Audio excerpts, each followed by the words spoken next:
Good afternoon, church. Are you excited or nervous? Parang kayong kinakabahan na. Death is defeated, King is alive. Amen, amen, amen. Kaya papatunayan natin ngayon kung ang death is defeated already in our life and King is alive. Or King is alive in our life. Oh, before that, okay. Let us all stand and let us pray.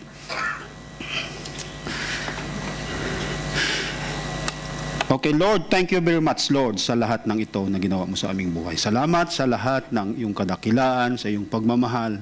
Salamat sa pagkakilala namin sa iyo. Yes, Lord. Salamat, Lord, dahil ikaw ang Diyos na laging nagpapaalala sa amin na hindi namin kaya ang lahat ng bagay na ito kung wala ka. Kaya we need, Lord, your presence. Na itago mo, Panginoon, ang iyong lingkod, Panginoon, sa iyong presensya. Na ikaw ang maitaas at siya ay siyang maibaba, Panginoon, upang lubos naming maunawaan ang iyong mga salita. Kaya magsalita ka, Panginoon, sa aming kalagitnaan. Na marinig namin, Panginoon, ang mga bagong kapahayagan na ito ang magbigay sa amin, Panginoon, ng daan na kami ay susunod sa iyo. Yes, Lord. Kaya salamat in Jesus' mighty name. Amen. Amen. Amen. Hindi pa ako nagsisimula, emotional na. Okay, this is our verse. Ephesians chapter 6, verse 9. Ito sinasabi rito, servants, be obedient to them that your masters according to the flesh, with fear and trembling. Ito lang yung pula na yan ang ibibigyan natin ng diin mamaya niyan. Kung paano ba talaga, ano ba yung fear, bakit kailangan pa may trembling? Pwede naman fear lang Kasi pag fair lang, parang hindi natin talagang maging totoo na nakadepende tayo. Kasi naranasan ko ito minsan Nagkaroon ako ng takot. Ng second round, lumaban ako ang kalaban ko ay former champion. That was 1994. Sabi ko, kinakabahan ako. Sabi ko, ano kaya mangyayari sa akin dito? Pero sabi ko, tao lang ito. Kaya hindi ako pwedeng manginig sa kanya. Yan ang ibig sabihin, kaya kailangan mayroong trembling. Kasi pag walang trembling, walang response na tama, na ayon dito. Kaya sabi ito, in singleness of your heart as unto Christ, not with eye service as men pleasers, but as the servants of Christ, doing the will of God from the heart, with good will doing service as the Lord and not to men, knowing that whoever good thing any man doeth, the same shall he receive of the Lord, whether he be bond or free. 9, and ye masters, do the same things unto them, forbearing, threatening, knowing that your master also in heaven, neither is there respect of person with him. Ibig sabihin, servant ka man o master, lahat tayo servant pa rin na mayroon pa rin nagmamayari sa atin. Ibig sabihin, pantay pa rin siya. Yun ang gusto nito, ang sinasabi sa atin. Kaya ito yung title ko nito na ginawa. Obedience Matters and Father God's Legacy. Kaya dalawang seksyon kasi ang ating tatalakayin. Ang kahalagahan ng pagsunod. Yan na naman ang isyu ng Diyos sa atin yung pagsunod. Kaya ang sinabi niya, sumunod ka. Kahit sino sundin mo, basta namumuno sa'yo. Kahit sino, unconditional yan. Karespeto o hindi, sumunod ka. Unconditional. Diba sabi niya? Para matuto tayo ng tinatawag na obedience. Kaya sa tabi, hindi naman siya karapat-dapat, kaya hindi siya pwedeng sundin. Kaya sinabi lahat unconditional yan. And Father God's legacy. Ano ba ang gusto ng Diyos pagdating sa pag-rule? Yung inibig sabihin nito, paano ang nais ng Diyos na ipaparating sa atin mag-rule? Pag binigyan tayo ng authority, paano tayo mag-rule? Pero i-review muna natin itong nakaraan kay Brother Frank para makakunik tayo. Una, si Brother Sunny, nagturo ng husband and wife. Ibig sabihin, pagsisimula ng pamilya, ngayon ito, nagbuo ng pamilya. Ngayon, ito yung kay Brother Frank sa Ephesians chapter 6, verse 1 and 4. Now to the children, obey your parents in the Lord because this is right in God's eyes. This is the Boy's translation. This is the first commandment unto which He added a promise. Honor your father and your mother, and if you do, you will live long and well in this land. Kita mo, napakahalaga ng Diyos, ng mga youth, ng mga bata sa Diyos. Bakit may promise? Kasi ito yung mga youth, kung titingnan mo itong youth, pinag-aaralan ko ang youth kasi ako may anak ako na 24 years old at saka 27 years old. Madali silang maka-adapt ng environment. They are very fragile. Kaya kung anong environment na mayroon sila, yun kaagad na-adapt nila. Kaya pag hindi sila natuto sa bahay, napakalaking kailangan mong i-aayusin. Kaya minsan sila tumatakas sa bahay dahil ayaw nila ng environment nila. Yan ang, kaya sila dali mababasag. Sabi naman dito, and fathers, do not drive your children mad, but nurture them in the discipline and teaching that come from the Lord. Sabi ni Brother Frank, tuturuan mo yung mga bata sa hindi mo naman ginagawa. Susunod kaya. Magbasa ka ng Biblia, hindi ka nagbabasa. Yun ang example ni Brother Frank. Talagang hindi mapapasunod yung bata. Anong nakikita sa matatanda, ginagawa ng bata. Yan lang ang prinsipyo niyan. Sa aming anak, siguro, ikukwento ko ito. Yung asawa ko, that was, I was in Iraq that time, sabi niya. Dad called me. Your son disrespect me. He labanize, lumalaban. Lumalaban siya. Oh, sabi ko, okay. Sabi ko, wait. Pag nandyan sa'yo yung anak natin sa tabi mo, tatawag ako. Tawagan ko, kinausap. Para kasi pag siyang tawagan ko, baka may hindi ako sagutin eh. Sabi ko, anak, hindi mo nare-respeto yung mami mo. Lumayas ka sa bahay. Wala kang karapatan tumira sa bahay. Mas mahal ko yan ang mami nyo kisa inyo. Tandaan nyo yan. Tingnan nyo huwag nyo gawin ito, mga magulang. Baka lumayas. Sa amin lang yon. Huwag nyo gawin. Kasi baka lumayas nga. Pero ako, hindi ako natakot. Kasi you know, that time I already 10 years as a Christian. Alam ko kung paano ko sila dinisiplina, anong standard, ano yung gusto ko mangyari. Kaya itong gusto ko na hindi sila mapalwala. Tingnan mo kung hindi sila marunong magrespeto, anong mangyari? Sabi ko, ay, ayaw ko dad, ayaw ko. Kahit anong mangyari, ayaw kong umalis. Sabi ko, simula ngayon, sundin mong mami mo. Para tapos ng lahat. Simula nun, hindi na naulit. Takot. Kaya mga bata, pag hanggat kaya, pasundin. Hanggat hindi tuturuan ng magrespeto, hindi natin tuturuan sila magrespeto, hindi magrespeto. Pero pag kailangan matuto silang magrespeto. O sige, okay, good. Tumakbo na ang panahon. Tingnan natin ito. And fathers, do not drive your children mad. Kaya pala, ito ba magagalit sa akin yung anak ko sa sinabi ko, mas mahal ko yan ang mami nyo kaysa inyo? Tayong mga tatay, kaya natin sabihin nyo?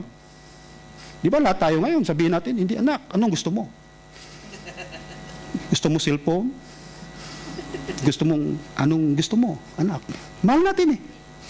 Pero yung sabihin mo sa anak na lumayas at saka, mahal ko yung mami nyo kaysa inyo, that is different eh.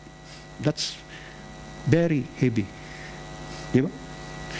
Pero yung sinabi, and fathers, do not drive your children mad, but nurture them in the discipline and teaching that come from the Lord.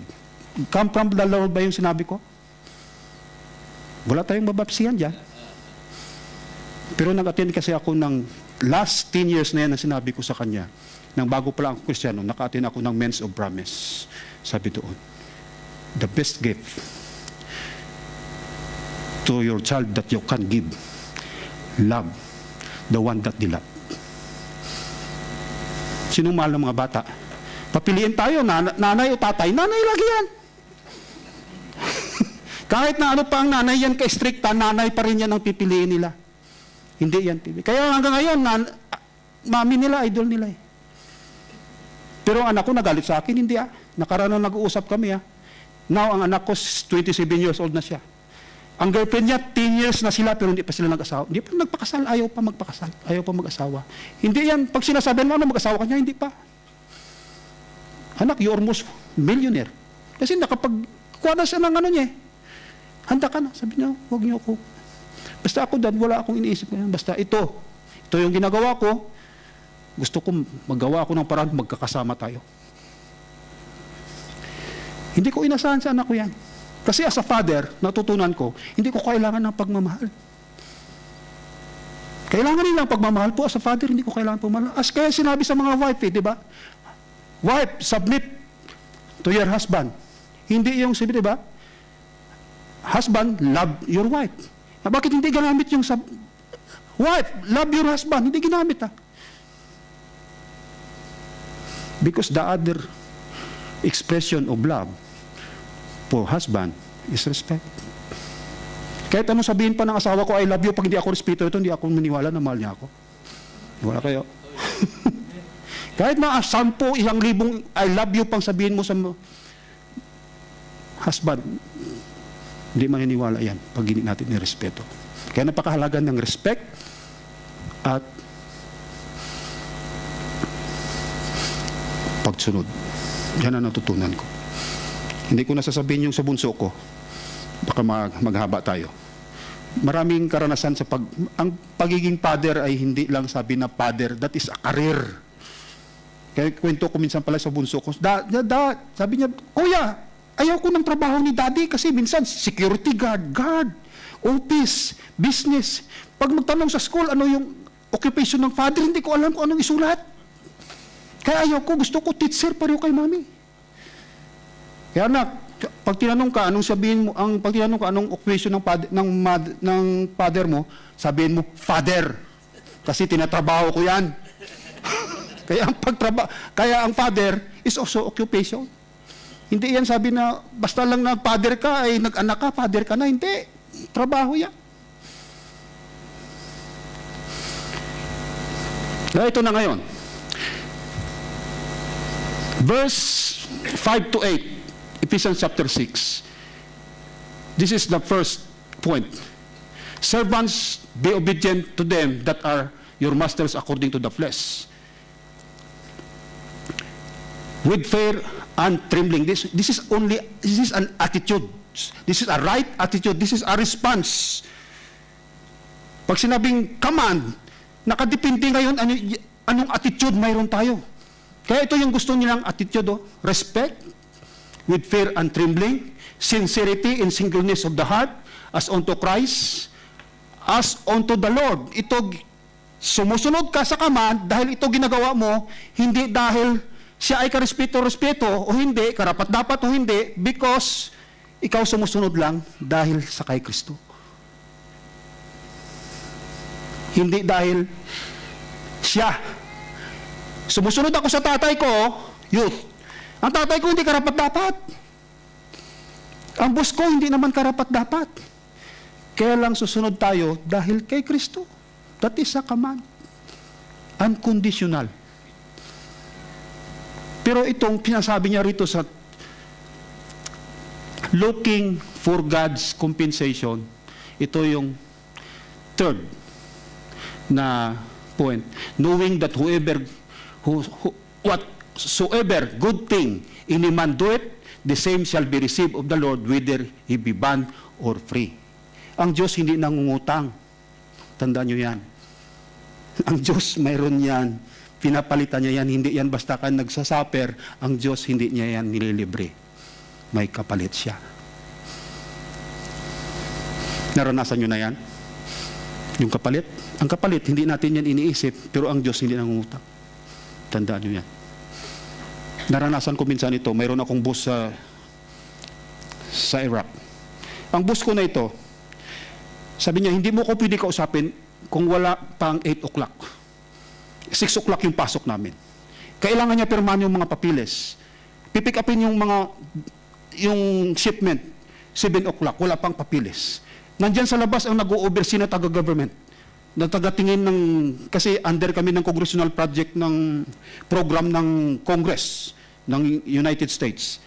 Kailangan niyang tingnan kung ito na susuportahan ang lahat ng network na sakop ng buong network ng buong Department of Defense ng US. Kailangan niya pirmahan. Pero hindi ko siya pwedeng kausapin. Sabi ng, sana yung anong sasagot ko. Pwede ko sabihin na, nandun pa, walang kwenta yan. Di ba, yung boss ko, taga-gobyerno to eh. Walang kwenta yung boss ko, talagang ganyan yan. Boss ko yun, di yun under, doon ako sumusunod eh. Alam mo, anong ginawa ng taga-gobyerno? Sabi, simula ngayon, sa akin ka na mag-report. Hindi doon sa kanya, ha? Ganun sabi sa akin. Pwede ko gawin yun? Di ba? Parang ginawa na ngayon na kinausap ako ng Diyos, Cesar, magsalita ka doon, huwag mo na sabihin kay Pastor Bong sa mga elder. That is God? Ganyan ba ang Diyos natin? He's not a God of order. She's a God of order. Madiskurahi ang lahat. Pero hindi ko pinansin. Ganun pa rin ginawa ko, magre-report ako doon sa ano. Alam mo, ang kapalit ng Diyos, nang pumunta ako sa Afghanistan, nagkaroon ako ng break. Ako nang umahawak ng halos lahat ng southern doon sa may Sindan.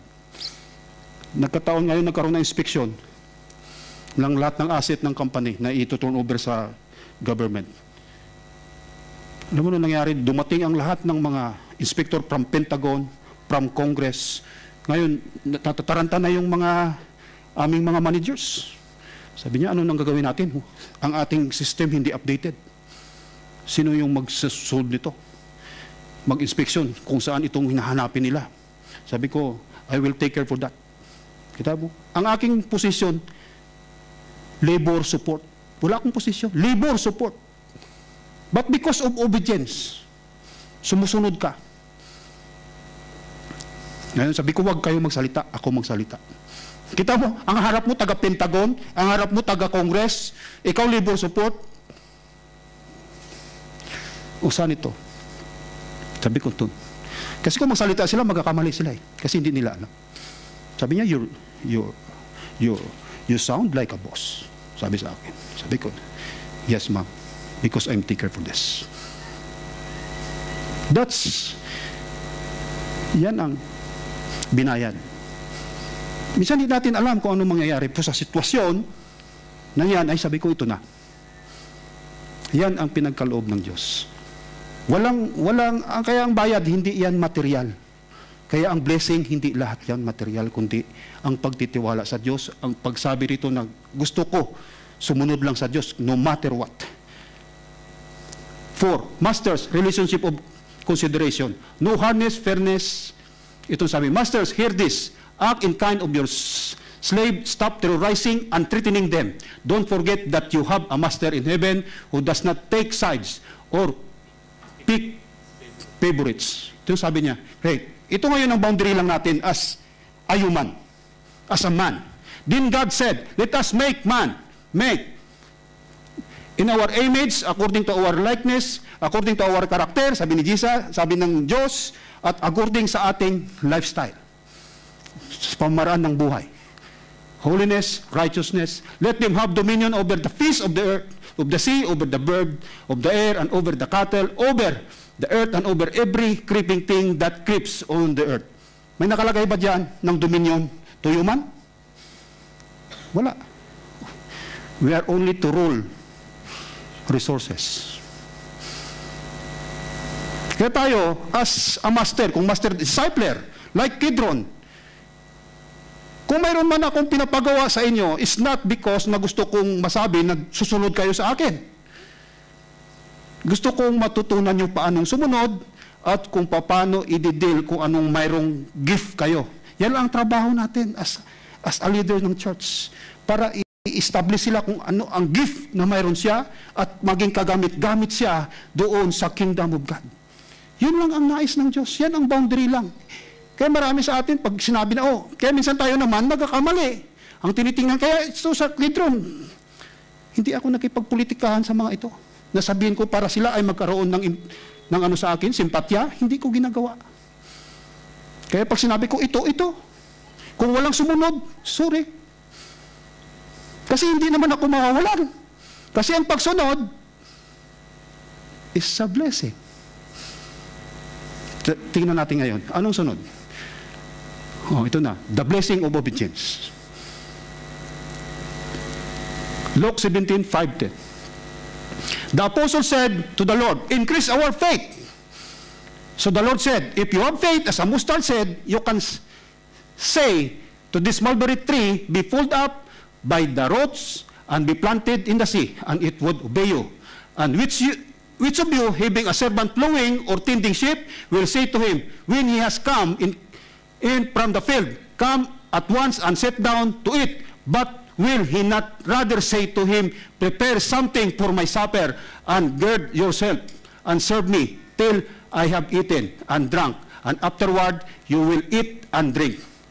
Thus he thanked that servant because he did the things that were commanded him. I think not, so likewise you, when you have done all those things which you are commanded, say, we are unprofitable servants. We have done what was our duty to do.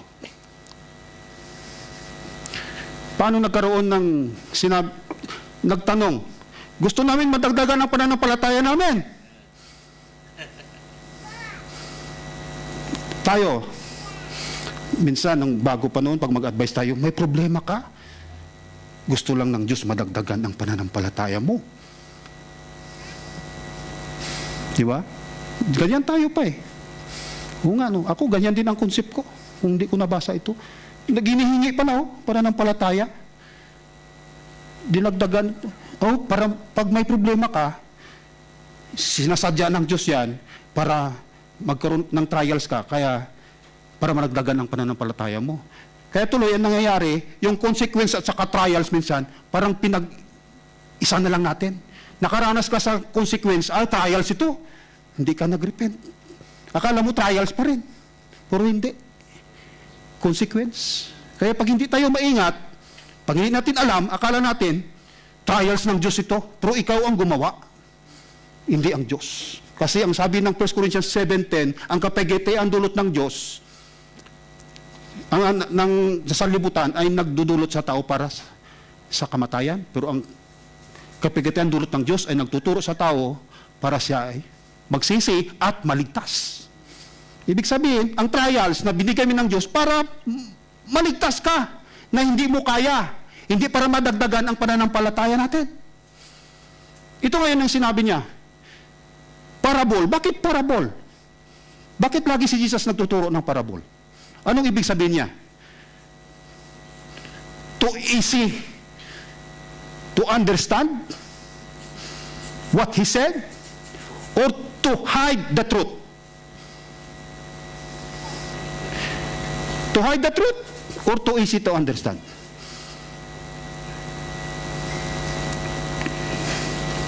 Buksan natin sa chapter 13. Gusto ko makita natin, bakit lagi si Jesus nagtuturo ng parabol? Para makita natin. Kasi bakit ang tagal ko ng Kristiyano, hindi ko pa rin nauunawan ang salita ng Diyos? Bakit ano kaya? Lagi naman ako nagsisimba. Chapter 13 ng Matthew.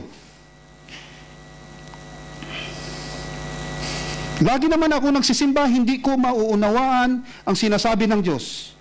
Kaya kailangan ko ngayon, maghanap ako ng speaker na magaling, magpaliwanag, at doon ako sa kanyang makinig. Di ba? Doon ako sa nag-aral. Kaya tuloy, mga speaker ngayon, kailangan mag-aral, magkaroon ng diploma ng mataas para mapaliwanag ang salita ng Diyos ng maayos. Pero ito sinabi ni Jesus. Sabi niya, sabi ng mga apostles dito, sa may verse 10,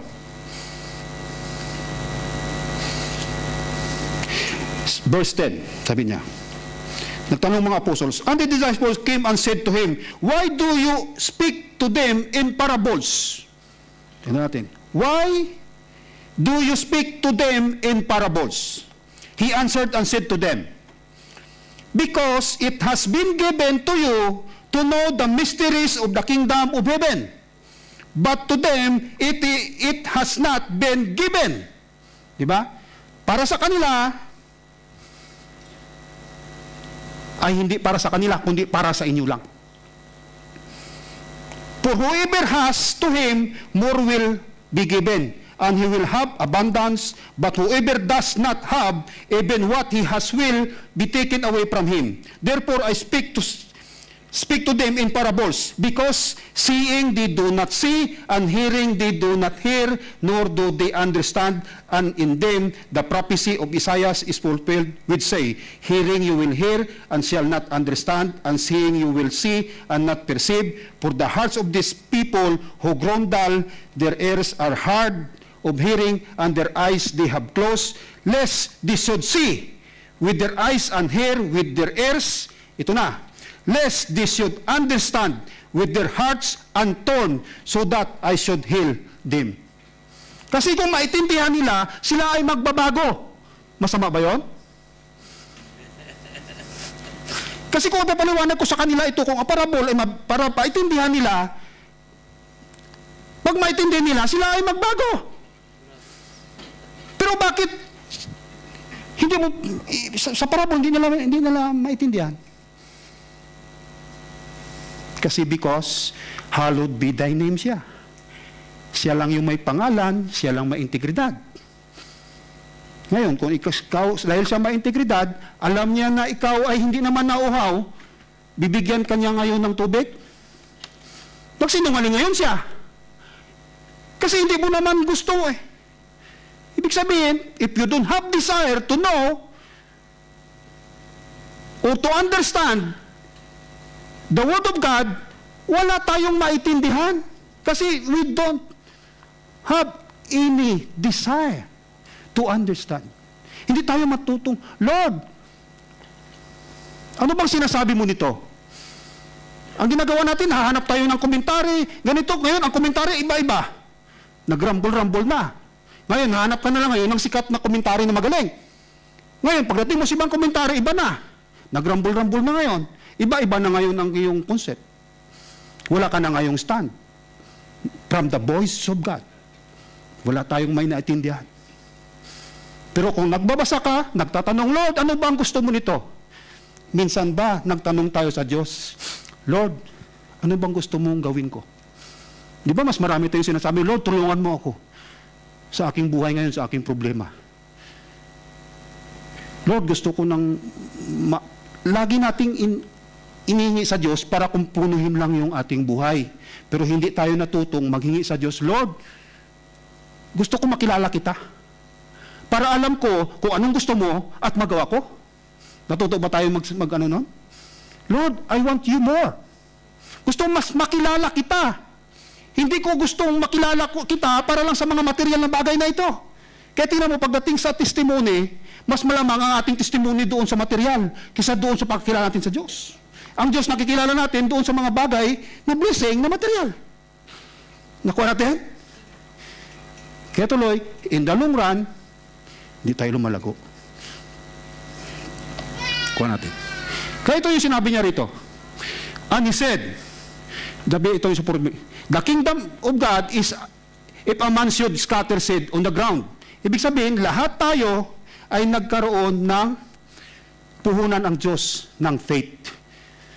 Sabi ng Romans, for I see through the grace given to me, to everyone who is among you, not to think hope of himself more highly than he ought to think, but to think soberly as God has dealt to each one a measure of faith. Lahat tayo binigyan ng puhunan ng Diyos ng pananampalataya, kaya sabi nila, increase our faith. Pag sinabing increase our faith, mayroon na silang faith. Kasi hindi pwedeng sabihin na, bigyan mo kami ng pananampalataya, ibig sabihin wala pa. Ito, increase our faith, mayroon silang faith. Ngayon, bakit itong sinabi ngayon ni Jesus? Di ba sabi sa, I think sa John chapter 6 verse 44, sabi niya, you cannot come with me provided except the Father draw you to me. Yan ang faith. Ibig sabihin kung magkaroon tayo ng faith, kay Jesus because the Father drew us to Him. Kaya hindi tayo pwede magsabihin, ay, kilala ko rin yan si Jesus. Alam ko yan, may faith ako sa Kanya. Saan galing ang faith na yan? Galing lang doon sa knowledge mo? O galing talaga yan doon sa source? Kaya yan nagkakatalo eh. Galing ba doon sa narinig mo? Kaya minsan, nagkakaroon tayo ng problema pagdating sa pagsabi na ngayon. Pagdating na ngayon si Jesus na ngayon, o sige, si Jesus, galing sa source, sino siya? Di ba, Lord? Kaya itong sinabi niya, di ba tinuro niya? Pagod na siya. Galing pa siya nag-araro, nagtinding pa ng ship, pagdating niya, palulutuin pa siya. Papakainin pa yung amo. Sa atin, pwede tayo magreklamo, ano kasing amo ito, alam niya pagod na ako. Di ba, pagod na tayo, uutusan pa. Pero ano sabi niya, may karapatan ba tayo? Pero ang sabi niya, lahat, sabi niya, ginawa niya lang ang karapat-dapat dahil ang kanyang mentalidad, servant. Ibig sabihin, pag ang mentalidad natin ay servant, hindi tayo matutong magreklamo. Ngayon, ang sabi dito, ngayon, pag mayroon ka niyan, pwede mo nang diktahan ang mulberry tree. Bunutin mo dyan sa puno. Ang puno na yan, mulberry tree. Nakita ang mulberry tree? Yan ang sycamine tree sa other translation. Kung ano yan, kamag-anak ng mga biris yan, pamilya ng mga biris. Nabubuhay. Bubunot, utusan mo pa at dadalhin doon sa dagat. Mabubuhay ba? Sino mulberry tree? Di ba tayo, yung old self natin? Pag hindi natin Lord si Jesus, mahirap akayin ang ating katawan na ito. Papunta ng church, mahirap akayin ito ang katawan natin para magbasa ng Biblia. Hindi natin napapriority. Pero pag tayo ay nagpapasubmit doon sa Lordship ni Jesus, kaya nating utusan, Lord ko siya, kailangan ko ito. Lord, busy pa ako. Hindi tayo pwede. Pagod ako. Kaya mga pastor tuloy, tingnan mo yung mga pastor, pag sabi natin, pastor, pray mo ako. Lalo pa sa mga Baptist church, gusto natin, ipag-pray lagi tayo ni pastor. Kasi si pastor, lahat sa kanya. Hindi siya nagre-reklamo. Kaya alam natin kaagad, ang faith ni pastor, mas mataas sa atin. O, alam nyo na. Kaya ang pagsunod, kaya yung faith, pag tuloy-tuloy ka magsunod na hindi nagreklamo, tumataas ngayon ang iyong pagkakilala sa Diyos. Kasi bakit? Bakit ko sinasabi yan? Dati kasi hindi naman ako ganyan. Tamad naman ako. Ako na nag-preach, magbaback up ako dito. Sabi ko, Brother Hill, pwede ka naman kumayan, maghanda pa ako. Hindi, nakaroster ako eh. Pareho lang yan eh. Nakikita ko pa kayo kaagad, hindi na ako kayang kagabahan. Kaya hindi ako kinakabahan pag tayo ko dito kasi kita ko na kayo. Hindi ako masyak. Hindi nyo alam. Kaya two important points. We must grow spiritually in the grace of God. We grow through obedience. Kaya mag-grow tayo spiritually through grace of God sa pamamagitan ng ating pagsunod. Kasi bakit? Dati hindi naman ako ganito. Kaya ngayon, taga-church na ako. Dati taga-mundo ako. Dati doon ako tumutubo sa ground, ngayon doon na ako sa sea. Nakita mo ng point ng mulberry tree? Dati hindi naman siya. Walang posible doon sa Diyos. Kasi siya ang creator. Ang lahat imposible. Ang lahat posible, hindi imposible. Lahat posible. Makasalanan, ilagay mo sa church. Kaya ngayon, pag may makausap mo yung makasalanan, ang tigas nila, makasalanan eh. Taga-mundo eh. Hindi ganyan, hindi yan ang ground nila, diyan sila nabubuhay. Kaya wala tayong gagawin, ipanalangin para maabot sila doon ngayon ng Diyos. Madala natin dito. Para pag dito na, mabubuhay na siya kahit tubig ito, galing sa ground. Kaya yun na, yung point ni Jesus. What Jesus went to say, ito na ngayon. So likewise, you, when you have done all those things which you are commanded, say, we are unprofitable servant. We have done what was our duty to do. His answer emphasized two aspects of increasing faith. Obedience of completion, when you have done all those things which you are commanded. Pag sinabing obedience, pakyaw lahat yan. Hindi pwede na sumusunod ka sa tatay mo, hindi ka sumusunod sa salt group leader mo. Hindi ka sumusunod sa discipler mo. Hindi ka sumusunod sa amo mo. Pakyaw lahat yan. Hindi yan walang pipiliin. Kasi mayroon na sa yung spirit of obedience. Naka-built in na because of faith. Hindi lang natin na-realize. Pero pag maging lifestyle na siya, na-response mo ng maganda, because of your good attitude, it will become an habit. At maging habit na ito, maging lifestyle, it will mold also your character. Our character. Yan ang maging karakter nga. Oy! Parang si Jesus na ito kung magsalita. Kaya na magbuhay ng patay. Ibig sabihin ng buhay ng patay. Pag mag-share siya, may tumatanggap na. Naniniwala kasi napatunayan niya ang pagsunod. Humility towards God. We are unprofitable servant. We have done what was our duty to do. Hindi tayo pwede magreklamo. Kahit pagod na tayo, walang pagrereklamo. Ang pagdidisipulo, isa sa pinakamahirap na bagay. Kasi bakit? Problemahin mo yung problema nila, hindi mo problemahin yung problema mo. Kuha natin. Kaya tuloy, dahil of your faith, kay Jesus, nawawala yung problema mo, sila na lang ngayon ang inaayos mo. Kasi hindi pwede na ikaw lang may problema. Kaya maganda, kaya pag lahat tayo lumago, lahat tayo matutong maging disipulo, mawawala ang problema natin. Aayusin ng Diyos ang lahat na yan. Relasyon mo sa asawa, relasyon sa anak, relasyon mo sa komunidad. Dahil sumusunod tayo. Kaya pag ang tao hindi marunong sumunod, kahit saan mo dalhin yan, kahit magpalit-palit pa yan siya ng church, hindi pa rin yan siya susunod. Jesus used this parable to explain that faith increases as we submit to God's authority. The greater our submission to God, the greater our faith. Therefore, through obedience, the level of our faith increases. Oh, nakita na natin ang sikreto ng James, New King James Version. But be doers of the word,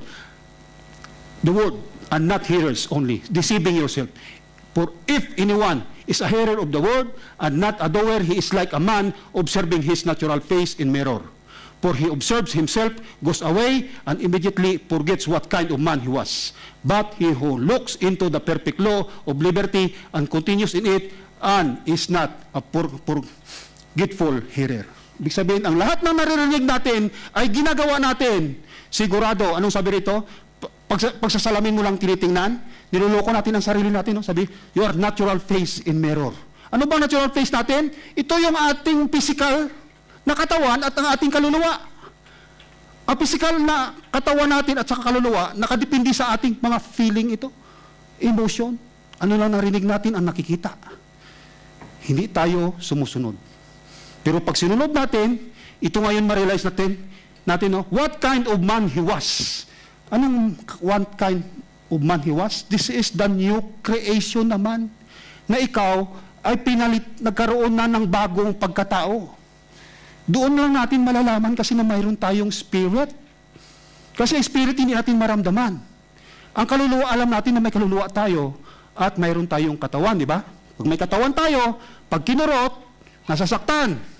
Paano natin malaman na may kaluluwa tayo? Sabihan lang kita ng masama, masasaktan ka, yun ang kaluluwa. Pero ang spirit of God, ang spirit of man, hindi natin ito maramdaman. Kasi ito yung tawag sa kanya, the inner man, doon sa nakaraan na daanan natin sa Ephesians niya. The inner man, at doon ang Holy Spirit nakipag-usap. Sa pagbabasa natin ng Biblia, at ginagawa natin ito, doon natin malalaman na tayo ay new creation na. Dahil napapasunod na tayo. Diba? Napapasunod na, ay, oo nga. Tama nga itong Lord na ito. Mayroon nga talagang Lord, talagang Jesus is alive. Jesus is alive. Doon natin mapatunayan na buhay ang Diyos sa ating pagsunod. Ang pagsunod, hindi dahil para maligtas ka. Para mas lubos pa nating makilala ang Diyos na tayo ay nire-restore niya to His kingdom. Hindi naman pwede na iligtas ka. Dapat sa langit na tayo, di ba? Kaya ang salvation is not only going to heaven. Salvation means is restoration. Kung ano yung disenyo mo from from before the foundation of the world. You are there. He chose us.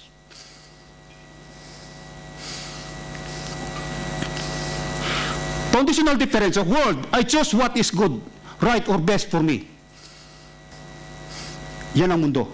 Pero pag believer ka, I chose what God says is good, right, or best for me. Pag ang Diyos, pag ikaw ay believer, kung anong gusto ng Diyos, masakit man o hindi, kasi itong gusto ng Diyos, wala akong pakialam. Nanay ko sabi niya, anak, 82 years old na yung nanay ko. Nag-video call kami nakaraan ng birthday niya itong first week of January. She is already 82 years old. Ang nanay ko, pilay, inborn. Matanda ka na, mas mahirapan ka pa. Pero sabi ng anak kong babae, sabi niya, si nanay, okay. Kaya niya pang alagaan ang sarili niya. Kaya sabi niya, anak, sabi niya, sana, paka-uwi ka rito, buhay pa ako. Ganyan. Sabi niya. Parang ba siya ang nalulungkot para sa akin, na makita ko pa siya. Sabi ko, nanay, ang kamatayan ay hindi yan kinakatakutan. Oo, may mabuti anak. Dahil, alam mo yan, ibig sabihin, kaya naging masaya siya, na hindi ako nalungkot. Sabi ko, pinaghahandaan yan, anak. Siya yung may control niyan. Sabi niya, basta handa ka lang. Sabi niya, instead ng response ko na mag-iyakan kami, naging masaya siya. Kasi ang nanay, ganun lang naman eh. Nalulungkot siya na baka maiwan ka na malungkot. Kaya ayaw pa nating mamatay ah. Dahil ayaw natin nang maiwan sa atin, malulungkot. Yan ang mga Christian, di ba? Kaya ayaw ko pa mamatay kasi may naiwan pa eh. Ayaw kong malungkot sila. Oh.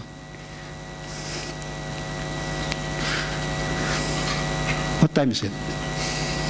Marami na kayo narinig. Pwede natin tapusin. Kaya lang sayang ito eh. Fear and trembling. Para malaman natin kung ano talaga ang totoong fear and trembling. Example natin, illustration ni Abraham. Now it came to pass after these things that God tested Abraham and said to him, Abraham, and he said, here I am. Then he said, take now your son, your only son Isaac, whom you have loved, and go to the land of Moriah, and offer him there as a burnt offering on one of the mountains of which I shall tell you. So Abraham rose early in the morning. Kita mo, excited pa. Rose early.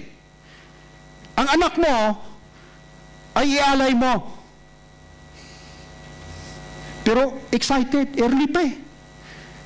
May church tayo, marami tayong late. Pag church, di ba? Sorry ha. Pero yung nakatotohanan, sa worship dapat excited. Worship yan eh. For the King of Kings. Pero hindi tayo excited. Ito excited, tapos isang anak niya pa ialay. And saddled his donkey and took 2 of his young men. Hindi ko natapusin. Importante. Then on the 3rd day, Abraham lifted his eyes and saw the place of... On the 3rd day, pwede pa magbago ah. Naglakad ka ng 3rd day, baka hindi si Lord ang kausap ko ah. At that time, wala pang Book of Genesis. Wala pang Bible. Pwede magbagong isip niya, baka hindi yun siya. Sinabi niya, gawin niya akong a great nation, tapos kukunin niya ito yung nag-isa kong anak. I already, that time, Abraham is already 120 years old. And Isaac is already, I think, 15 to 20 years old. Ang pagpangako sa kanya, 75 years old. Sinabi sa kanya, after 4, pwede niya nakalimutan, ano yun na, ay, si Isaac ito, nag-isa lang itong anak ko. Baka hindi yun siya. Pero siya, hindi nagbago. And Abraham said to his young men, stay here with the donkey, the lad, and I will go yonder and worship, and we will come back to you. And we will come back to you. Kaya si Abraham, tinawag na fathers of faith because of that. Why? Ha? Kasi alam niya may pangako ang Diyos sa kanya nun eh. Siya ang nagbigay, siya magbalik. Kaya fathers of faith.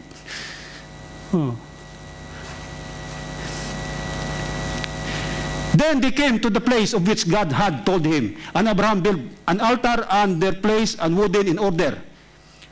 Then Abraham stretched out his hand and took the knife to slay his son. But the angel of the Lord called to him from heaven and said, Abraham, Abraham. And he said, Here I am. And he said, Do not lay your hand on the lad or do anything to him. For now I know that you fear God. Now I know you fear God. Doon nalaman ngayon, pinasabi kay Abraham na ikaw talaga, yan ang totoong takot. Ano naman ang trembling? Trembling of God's word. The manifestation of fear of the Lord. Ano manifestation of the fear? Pag tayo ay fear of and trembling, ito yung manifestation niya. To obey Him instantly, to obey Him even if it doesn't make sense, to obey Him even it hurts, to obey Him even if we don't see a benefit, to obey Him to completion. Ano man mangyari, masakit man, basta tapusin ko ito. Sa yung asawa ko nakaraan, ano ba yun na hindi nagsama sa bahay? Sabi ko, magtrabaho ka, alam mo mayroon tayo sa church. Pero huwag nyo gawin rin ito ulit ha. Sabi ko, ganyan ang ganyan ka. Sabi ko, umuwi na tayo. Tapusin na lang natin ito, kaya next year, uwi na tayo. Kung ganyan na lang ganyan ka, nagpunta tayo din, magtrabaho. Kung magtrabaho lang, ay na lang tayo sa Pilipinas. Mabubuhay naman tayo doon, pagkasama pa rin tayo. Sabi niya asawa ko, ang iba nga dyan eh, okay lang naman. Sila, okay. Tayo, iba. Iba sila, iba naman ang pagtawag sa kanila, iba naman sa atin eh. Pero huwag niyo gawin yan. Bakit ko ginawa sa asawa ko? Pero noon, hindi ko pwede gawin sa kanya yan. Naging disipulo siya, alam ko disipulo siya kasi.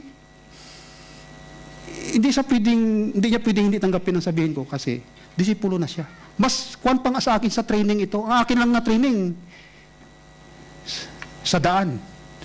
Pero sa pagdisipulo, mas ano siya sa akin sa training. Kaya kaya kong sabihin sa kanya, hindi niya alam yon. Kaya niya galit ako, pero hindi. Alam ko na kaya niyang tanggapin ang sasabihin ko sa kanya. Oh, yan na ngayon, oh. Yan ang mustard seed. Ha? Yan na ngayon, herb lang siya. Pero naging kahoy, oh. Kaya sabi nito, it's like a mustard seed, which when it is sown on the ground, it's smaller than all the seeds on the earth. But when it is sown, it grows up and becomes greater than all herbs, and shoots all large branches, so that the birds of the air may nest under its shade. Pag tayo ay lumago sa pananampalataya, marami tayong matutulungan ng mga mahina pa sa pananampalataya.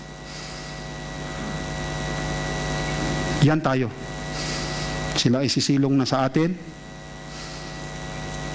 dahil alam natin kung ano ang ating pagsunod sa Diyos. Kung naalala nyo pa yung senturyon, sabi niya, sabihin mo lang. Hindi ka na kailangan pumunta doon. Mangyayari. Kasi ako rin, pareho mo. Di ba? Kasi ibig sabihin ng senturyon, kung titingnan mo yung senturyon, kung titingnan mo yan, kapitan yan sa ating panahon ngayon. May mas mataas pa sa kanya. Kaya senturyon kasi he is a leader of 100. Oh, sa atin, ang kapitan ngayon, mayroon pang major, mayroon pang colonel. Oh, bago pa nga mag-colonel, may lieutenant colonel pa. Oh, bago na yan, mag-brigadier general na siya. Pag-colonel niya, brigadier general. Oh, pagkatapos niya, mag-major general, lieutenant, then maging pulpits, ang dami pa. Pero bakit alam na alam ng senturyon ang concept ni Jesus? Alam niyo ba yung senturyon, bagamat siya ay kapitan, may direct appointment siya sa emperor. Kaya ako, sasabihin ko sa sunod. Kasi alam niya kung paano sumunod, kaya alam niya mayroong authority, kung anong mayroong authority mayroon siya. Kaya pag tayo, leader, pag hindi tayo marunong sumunod, wala kang karapatan maging leader. Hindi mo alam gamitin. Kaya nahiya ka, susunod kaya yan?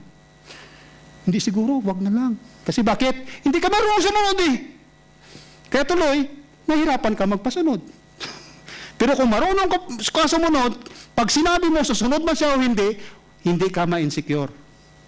Kasi talagang siya ay disobedient eh. At hindi wala kang karapatan na parusahan siya. Pero he suffered sa consequence na ang kanyang pananampalataya, ang kanyang relasyon sa Diyos ay iba kaysa sa iyo.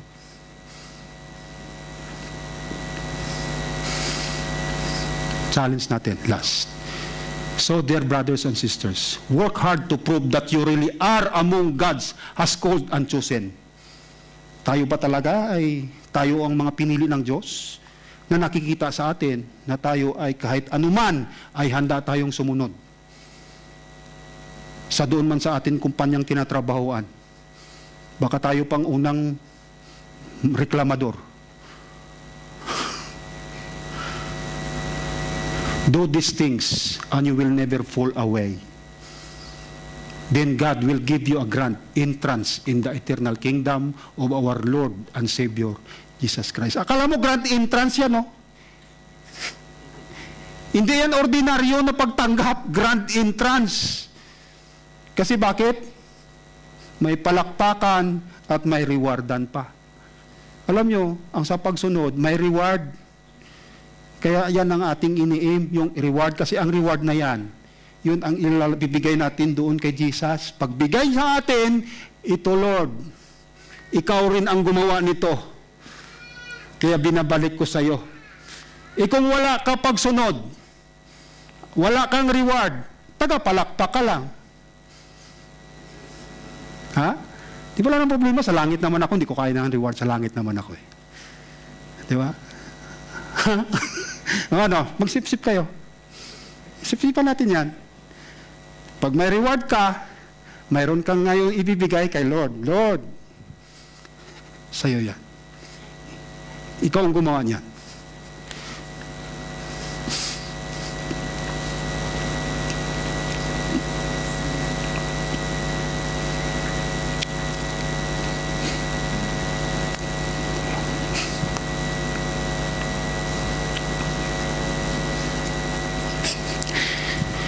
Okay, let's just pray.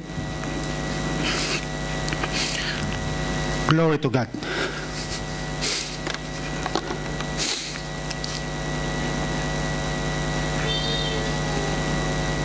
Thank you, Lord. Narinig ka namin?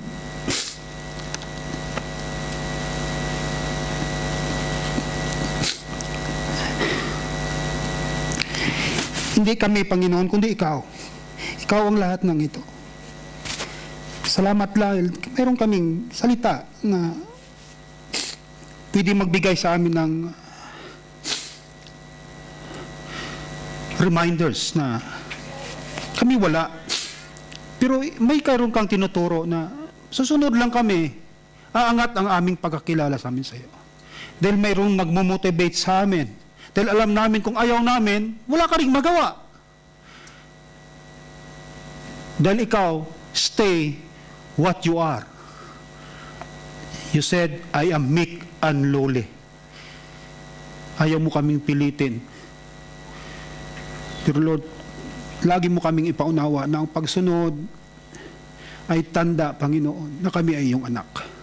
Doon kami makikilala dahil kami susunod sa iyo. Kaya salamat sa lahat ng ito. In Jesus' mighty name, Amen. Amen.